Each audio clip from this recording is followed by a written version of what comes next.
سن کر نوائے شوق میری مالک نے ایک دن مہمان بلا لیا مجھے اپنے مکان میں۔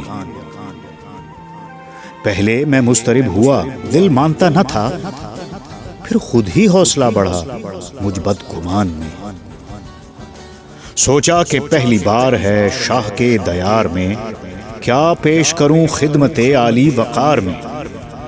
اعمال ڈھونڈنے لگا کی مال پر نظر، مسند بھی چھوٹی پڑ گئی، مقصد بھی ہیچ تر، اوقات عیاں ہو گئی میری زمان میں، الغرض کچھ ملا ہی نہیں دو جہان میں۔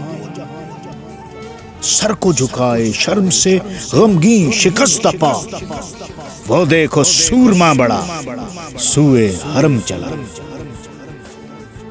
آتی تھی لاج سوچ کر کیسے کروں وصال، تھی گرد میرے ہاتھ میں چہرے پہ تھا ملال، مارے حیا کے بند ہوا دل کانپ کانپ کر، خود کو چھپاؤں کیسے مگر چہرہ ڈھانپ کر۔ چاہا یہ خواب ہو میرا فوراً سے جاگ لوں، سب چھوڑ چھاڑ کر یہاں جلدی سے بھاگ لوں۔ پھر آئی ایک ندا میرے اندر سے، اے بشر ہوتا ہے کیوں اداس، وہ اللہ ہے لا تذر، لایا ہے بڑی دور سے وہ تجھ کو کھینچ کر، رکھے گا مثل ماؤں کے سینے میں بھیج کر۔ تو جانتا نہیں اسے کتنا عظیم ہے، ہوگا تو گناہگار پر وہ بھی عظیم ہے۔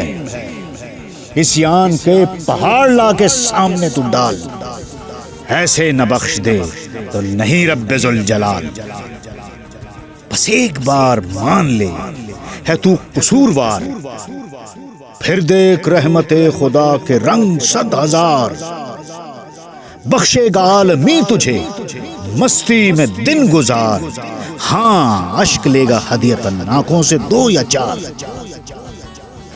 وہ ہے خدائے لم یزل، رکھتا ہے پھر بھی آس، خاکی اگر میرا ہے لوٹے گا میرے پاس۔ تو اس کی ہی تخلیق اس کے ساتھ نہ ملا، وہ رب لا شریک ہے، وہ باد لا الہ۔ سن کر نوا یہ قلب کی قسمت بدل گئی، بندہ گلے میں ڈل چکا تو موت ٹل گئی۔ پھر میں تھا میرا یار تھا، کعبہ کی گود تھی، اور میرے دکھ کی داستاں خوشیوں میں ڈھل گئی۔